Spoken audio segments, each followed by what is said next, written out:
I'm Chris Murphy. And I'm Jennifer Logan. And we're the Community Theater Heroes.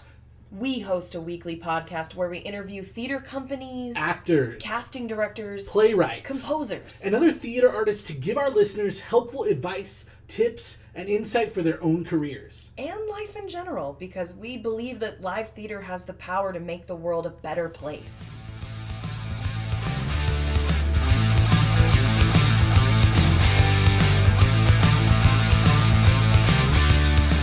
Hey everyone, welcome to episode 12 of the Community Theater Heroes podcast. In this episode, we interview Meghann Trause, the marketing whiz at the Funhouse Lounge and the artistic director of Bubblegum and Duct Productions. Meghann offers great advice on marketing original productions and shares tips that have helped her bring huge success to the Funhouse Lounge. Hope you enjoyed this episode.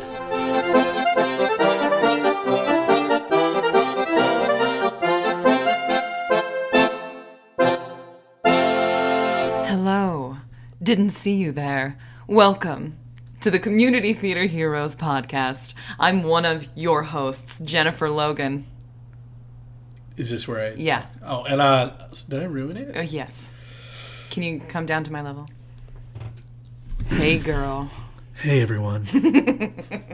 And I am in the co-pilot seat today as Chris Murphy. All right. You know, we'll do what we can with it. But we are here with Meghann Trause, who is producer, artistic director, stage manager of Bubblegum and Duct Production Company, who often collaborates with other companies in the area. Hello. Hello. Hello. Hello. Hello. Hello. Welcome. Thank you so much for being on the podcast. Thank you. Oh my gosh, thank you so much for inviting me. I have been trying to land her. What bait do I use this day, Chris? Literally every different concept would come up. I'm like, we could do a women in producers episode. We could put it in. Welcome to our women's producers episode. Yes. Something. Yep. That's That's the what one. this is. Yeah. Don't edit it. Marketing. Don't edit it. I never do. Well, we're going to touch on a lot of different things. We're going to touch on marketing. We're going to touch on producing, your production company, how you got into this, what you're doing with it, your blood type, where your mom is, like all of these normal questions. Okay. All right. Hi, Mom. Hey, girl. So how did Bubblegum and Duct get started, and how long has it been? So Bubblegum and Duct has only been around for about 2 years. I have only been doing fringe theater, parody musical stuff for maybe 5 years. And I had a collaborative partner that I was working with. We kind of both just wanted to do our own thing. So when I started thinking about building my own, theater company, Bubblegum and Duct Tape, when I was a little kid, my grandfather used to say, if you give Meghann some bubblegum and duct tape, she'll make magic. Oh, that's That's awesome. where that comes from. That's the origin story. I love that. Yeah, because I was always just like playing to an audience that wasn't there. I mean, I still do that all the time. And I would build little things and, sets and things like that. And that makes sense, too, because for those of you who might not have seen her stuff, let's mention that really quick. What have you produced in the... I have written and produced Masters of the Musical Universe, 2 different episodes. Masters of the Musical Universe, the first one was about He-Man. Masters of the Musical Universe, The Battle for Etheria, was about She-Ra. And then I wrote, produced, and directed Sweep the Leg, a Karate Kid Musical Parody. That's amazing. So many great things about it. It was before my time. Yeah. Here Well, we ran for 8 shows, and they sold out, right away. Everyone always brings it up whenever your name is mentioned. They're like, did you see Sweep the Leg? I'm like, no. And then what else did you do recently? So I have collaborated with Andy Barrett at Funhouse Lounge. I was the assistant director of Die Hard, the musical, and I stage managed that one. And that was just a phenomenal experience. And we all know how much Jen loves Funhouse and Die Hard. A little too much, one might say. Yeah, and Andy and I just had a great time working together, and the Funhouse Lounge has been just like a little home away from home for me. So we decided to keep it going, and then Andy and I worked on Point Break Live, which just happened. Show. And then coming up here very shortly, I'm going to co-direct Evil Dead the Musical at Funhouse Lounge. That is a normal reaction from me. She's really trying to hold it in. Like, Before we recorded, for people who don't know, I'll let everybody in on this. I'm go very ahead. transparent. Chris is like, we're going to mention Funhouse. We're going to mention Evil Dead the Musical. Can you not make it difficult for me to edit this later? Yeah, and then in November, Bubblegum and Duct Tape will be, so those shows that I was doing with Funhouse were Funhouse shows. Okay. And then in November, the first 3 weekends in November, Bubblegum and Duct Tape will be doing a show at Funhouse Lounge, but it'll be our show on their stage. What show is it? Well, I can't she's talk being about it very just coy. yet. Don't play coy with me, Meghann. Mrs. Trause. I can't talk about it just yet. But we'll just say it is a John Carpenter inspired show. So. Oh, interesting. You heard it here first, folks. Everyone's going to be on IMDb. Well, John Carpenter. Yeah. Let's see. Nice. So one of the things that, we met just kind of a chance thing. I've run into you in a few different times, but one of the times that really stuck out was after one of Monkey with the Hat On's Playfest, where we just happened to chat outside one of the shows, and Meghann was mentioning some of these tactics that she used as marketing strategies for Die Hard, the parody musical, which sold out, extended the run, great show. If you listen to the podcast, I don't talk about it in a normal way. It's a spiritual experience for me. It was a spiritual Everything experience tends for all to be of a us. spiritual experience. Calm for you, down. do you know? Calm down. That's your go-to. I'm spiritual. It's lovely. Right. It's lovely. But so when I ran into her, she was mentioning these like guerrilla marketing tactics that she was using. Can you share some of that for the other theater companies? Absolutely. We're inundated on social media with, this show is happening, or this comedy thing is happening, or this improv festival. I mean, it's constant, especially if you're in this sort of theater world or improv world. It's like everybody's always got a show constantly. And so it's not enough anymore, I feel, to just put out a, Facebook, event. Invitation, yeah. And put up a few posters and just kind of put out a press release or an email blast and say, okay, now we sit and we wait. It's been my experience, and I started doing this before when I worked with another producing partner when we were doing the Masters of the Musical Universe. I wasn't sure if there was an audience in this town for He-Man and She-Ra. I didn't know if anybody would love He-Man and She-Ra as much as I did or even remember it. So I kind of thought, where are my people? Who's my audience? So I went to them, Comic-Con. I said, all right, this is what we're going to do. We're going to get our actors in costume, and we're going to go to Comic-Con, guys, and see if we get a reaction. Nice. And we did. And then we sold a bunch of tickets, and we were able to, talk about the show. And I think nowadays, it's important to go get your audience and let them know. We have a regular theater-going group of people who will always go out to shows. But my goal is to try to invite people who maybe otherwise wouldn't go out to see a live performance, but would rather maybe, Go to the movies. go to the movies or go to the bar or, and I think about the things that are happening at Funhouse Lounge, and it's been really easy for me. It was really easy for me to sell Die Hard because, A, it's Die Hard. Right. Yeah. It already has a built-in, nostalgia and love and cult following. But then also, it's Christmas. We're doing Die Hard. Right. Funhouse is also a bar, so you may drink heavily if you'd like to. I don't know what you're talking about. Oh, the tequila, Jennifer. All of it. All right. All right. So, I went to various places that I thought people who would be interested in Die Hard would hang out, and asked if I could put up posters. So every killer burger in town was like, hey, can I put up a poster? So you walk in, you're like, and they ask you, what's the poster? Die Hard the Musical. And that just opens up a conversation. And I'm loud, so kitchen staff hears me, patrons hear me, and then people start asking.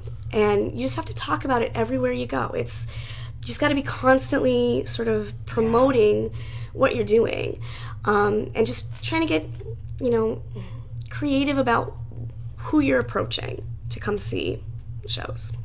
So, for example, you said you are co-directing a show this summer, Evil Evil Dead the can I Musical. mention that?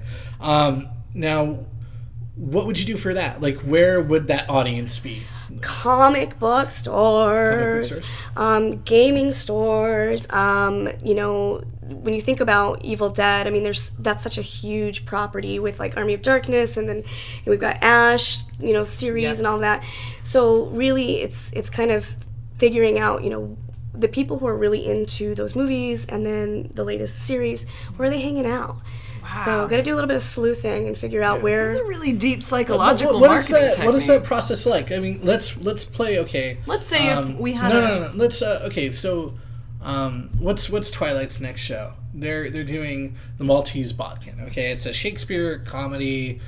What could be their version of that? What I want theater companies listening to this, like, how could I do that? Sure. Like, what would your advice be for, say, the Maltese Bodkin? Okay, you know, I'm not familiar with that show necessarily, but Shakespeare, I mean, there's a lot of people who would hear that and say, I don't know if I'd want to go see Shakespeare. Yeah. So, you know, what is it about necessarily? Because, like, with Shakespeare, I mean, Shakespeare's amazing. I mean, there's parody and there's farce there's drama. I mean, sometimes it's quite vulgar, you know, and I like that part of Shakespeare. So you have to kind of spin it and figure out, you know, who's this going to appeal to in sort of a more modern sense.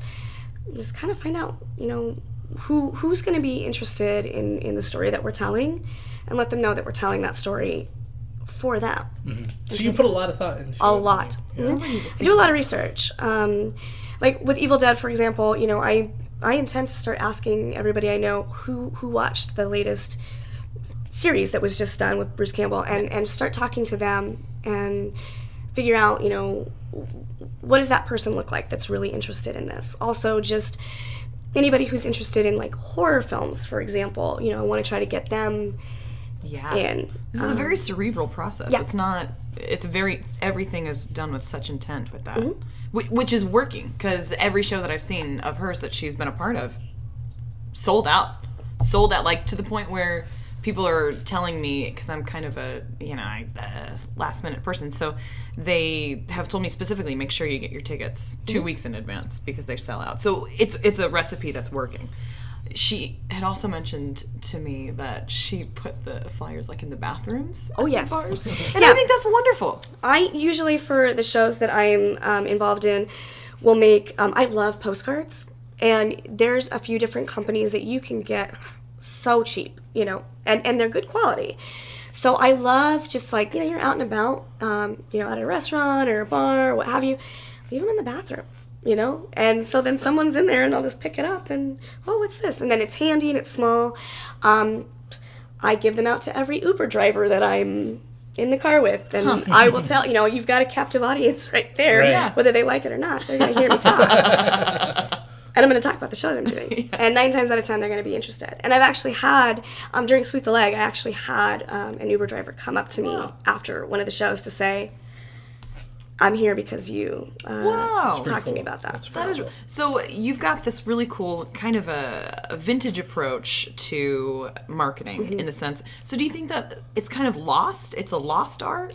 I think so. I mean, I think we've moved. I mean, we're so into the digital age, and it is very easy, and if you run the analytics, like, you know, you can reach a large, target audience with, you know, digital tactics. But like I said, I think we're inundated with it, and I think people are getting, it's getting lost, the message. I think people are getting bored. So by doing it this way, I can engage with people, and if I'm excited about it, if I can get them excited about it, you know, they'll be interested. And so I know, like, especially with Facebook invites, like for the events, it's all the same people that you invite to every show because they're the theater crowd, you know, but you have that point. You got to reach people that wouldn't necessarily be coming to the theater already, but are fans of what show you're doing. Yeah, and, you know, I think, you know, I've been fortunate enough that, you know, some of the things that I've chosen to produce have had that sort of nostalgia quality. You know, they're parodies based on, like, a property that already exists. My ultimate goal, though, is to get that audience that would not normally go to theater to try it out for this, something that they already kind of have an affinity for, and get them to see, like, hey, that was a lot of fun. And then maybe next time when we're doing something like Shakespeare at Twilight, they might give that a shot. And so to try to get... It's building trust. It sounds like. And because we're losing theater audiences, I feel. Absolutely, yeah. Yeah. And in community theater, like I say this all the time, it's the lifeblood of the American theater. The audiences are dying every day. Yeah. You know. Well, it sounds like you have to have a good handle on your content as well, and to really understand it. You can't like go in half-cocked with that. But one of the perfect examples I'm thinking of is the recent Hitchhikers auditions that we had.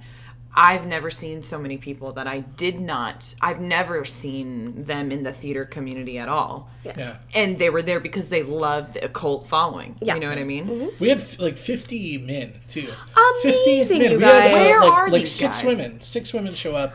50 men. I have such a hard time casting male. It was really exciting. It was really Lie. exciting. Put Hitchhikers on there. This is what we're doing. Actually, no. I know I said Hitchhikers, but really... Surprise! It's Shakespeare. Yes. So do you have like a process that you follow, or is this something that you've just kind of developed over time? Do you have an intuition Do you do for some it? like similar things each time? Like, okay, I'm attached to this show now. I'm gonna spend the first week, I don't know, Googling and researching and reading. Like, I don't know. What does it look like for someone that? It's if I have the time and I know it's coming up, it's months in advance. I actually spend a really long time. Like, with Sweep the Leg, I actually came up with the idea to do Sweep the Leg as a show as we were closing Masters of the Musical Universe, the second episode, and that would have been in like September. We didn't do Sweep the Leg until the following September. I spent that year also, writing it and putting it together, but I also spent that year figuring out how I wanted to sell that show. I, in my previous life, did do sales work. I was the area sales director for a specialty pharmacy, and we did a lot of going out to doctors' offices and trying to get them Field work. Yeah, and because I knew that worked in marketing for business. Theater is a business too, so I've just used that same tactic. Right, yeah. So a lot of the things I'm talking about, like go get your audience, it's applicable, the way it was in business. Like go get my doctors to use my pharmacy, go get my audience to come to my theater show. But I do spend a long time with Funhouse because Funhouse is just churning out amazing content. It really is. Like constantly. Andy is scheduling his whole season. So the more I'm going to be involved with them, I can take a look at what he's got coming up, and then we can start, building, how much involvement I'm going to have, and if I'm going to, try to go out and produce it and market the show, I can do that. But I do spend a fair amount of time researching what that show is, who does it directly, who's directly interested in it, and then who are the people that might be on the fence about it. How do I get them to be interested as well? So maybe it's like with Sweep the Leg, it was a jukebox musical, all 80s music. So maybe you didn't know the Karate Kid, but maybe you like 80s songs. So it was just kind of trying to figure out what's going to appeal to just different folks. I don't know. Nice. If that makes sense. It does. I noticed you've done a lot of like 80s nostalgic. So what attracts you to a project, or what makes you want to get involved with one? Is it going to be fun? That's the main thing, because I have a day job that pays me well enough that I can do this to feed my soul, and I have to think about that. Is this going to be fun for me? Is it going to be fun for the cast and crew? Is it going to be fun for the audience? With Bubblegum and Duct Tape, we actually have a saying that we are seriously unserious theater. I grew up in like theater, it was very, old school, very serious community theater, and I hated it. I never felt like I could be silly or weird or different. It was very regimented. So is there an opportunity to kind of do something that no one else is doing, that's a little bit on the fringes? That's what's going to attract me to a project. And with the 80s stuff, I'm old. I was a child of the 80s and the 90s, and so it's just my childhood, Yeah.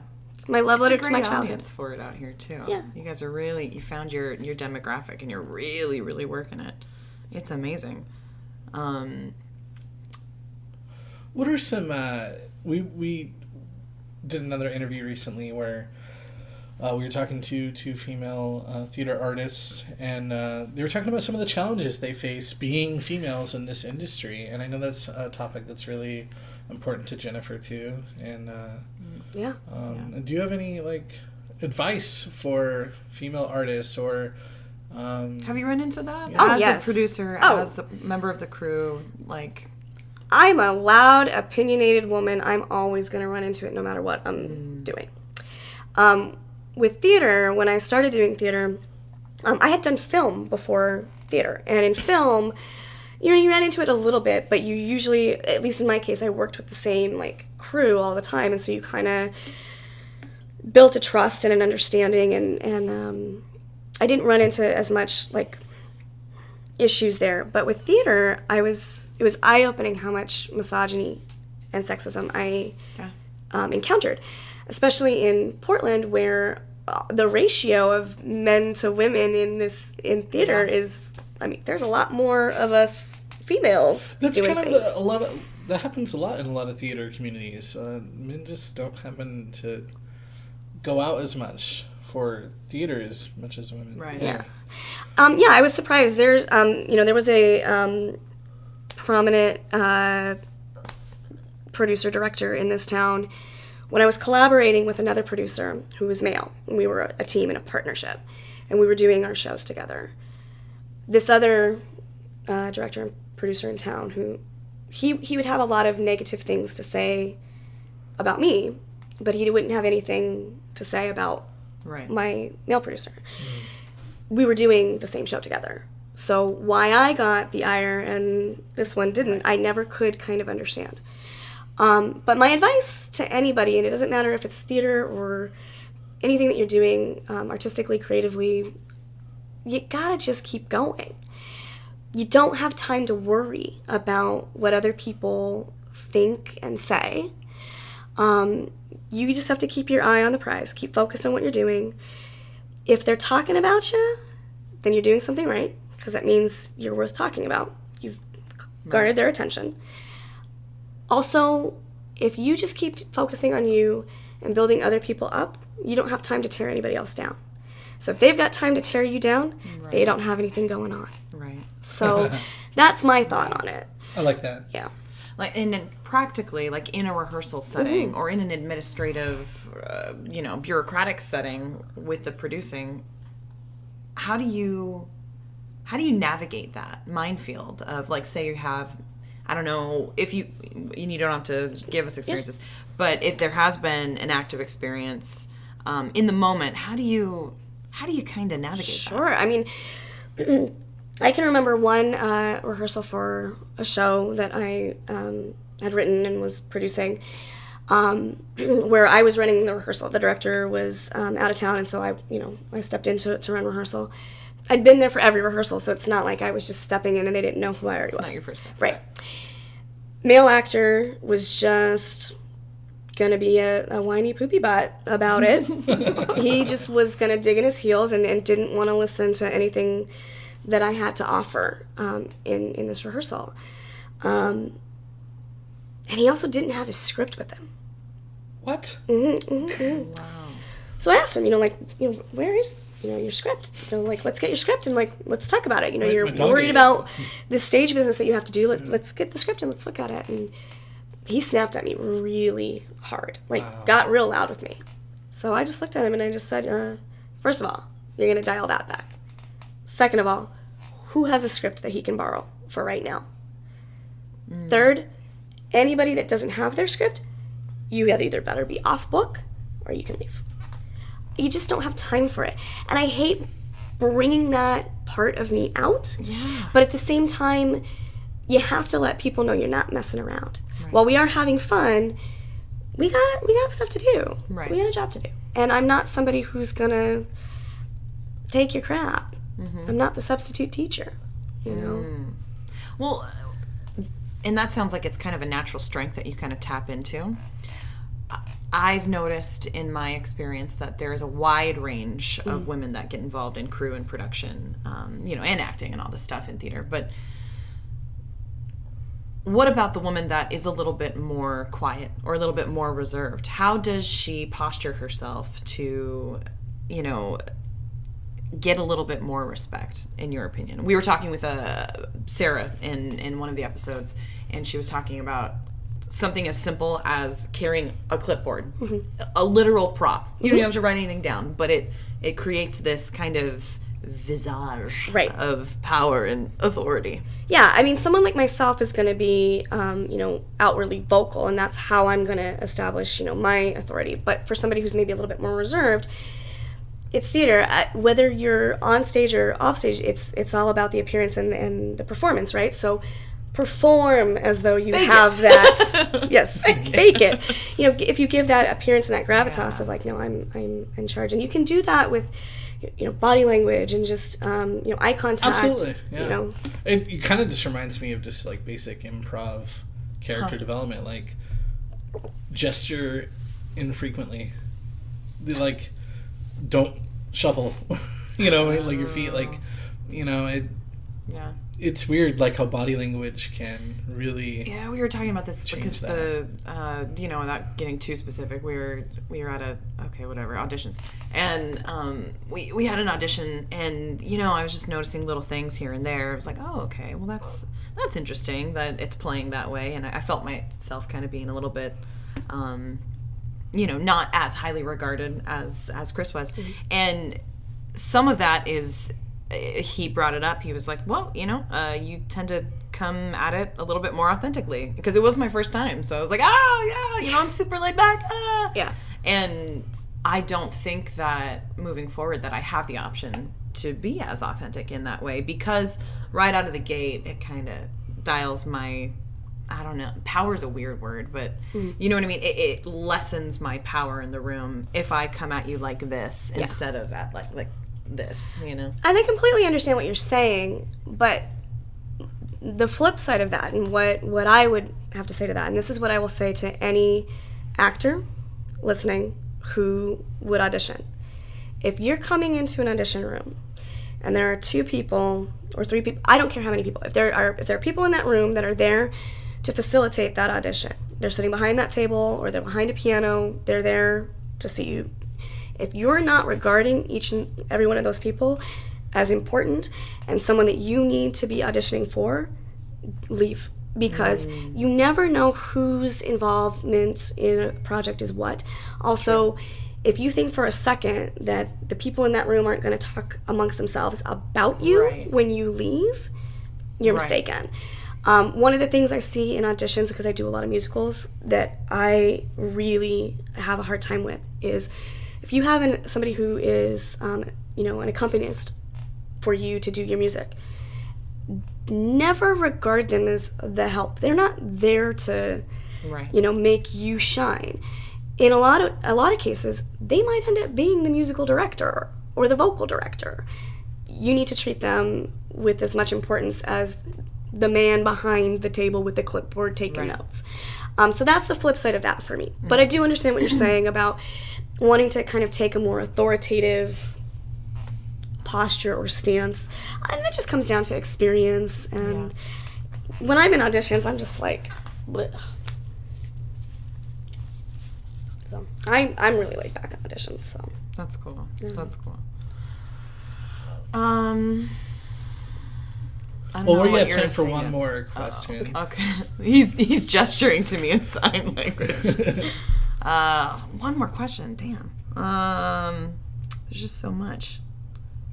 Okay.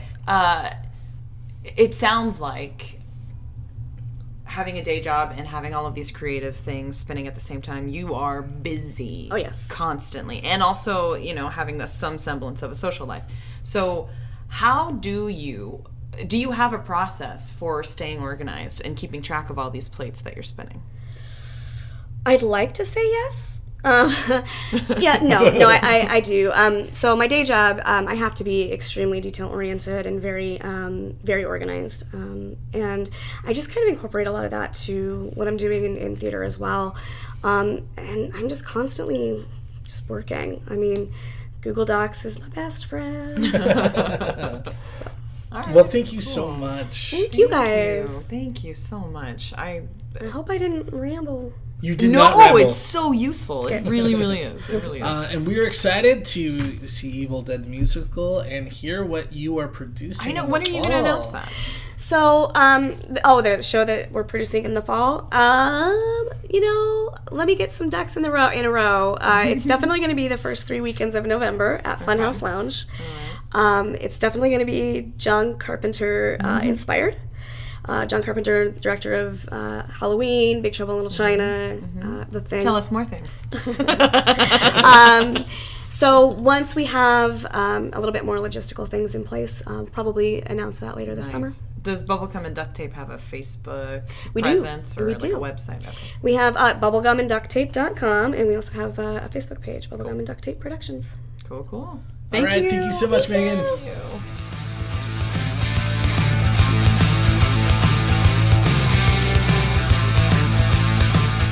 And that's our show. Thank you so much for listening. We want to give a big thanks to Megan for offering her advice with us today.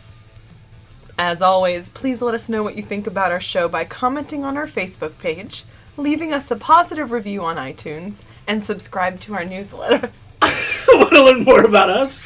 We can't do this ending. You guys have heard it before.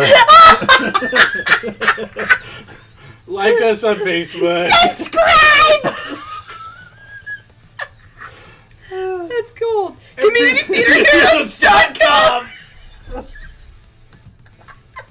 I'm keeping it. That's gotta be